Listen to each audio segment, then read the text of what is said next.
দুনিয়াতে তাকে একটু সুখ টুক দিয়া মৃত্যুর আগে আগে তার ওই আমলগুলোর বদলা দিয়ে আল্লাহ রাব্বুল আলামিন তাকে মৃত্যু দেন, যাতে আখেরাতে তার এই ভালো কাজ, যদিও এটা কাউন্টেবল না, যেহেতু ঈমান নেই, আল্লাহ চাইলে বদলা নাও দিতে পারেন, কিন্তু আল্লাহ তাআলা কিছু দুনিয়াতে তাকে ভালো দিয়ে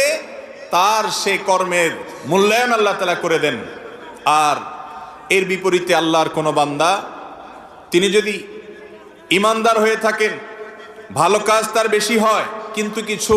বদামলও থাকে, গুনাহের কাজও থাকে, তো এই আল্লাহর বান্দাকে আল্লাহ তাআলা দুনিয়াতে অনেক সময় কষ্ট দেন, মৃত্যুর আগে মৃত্যুর যন্ত্রণা দেন,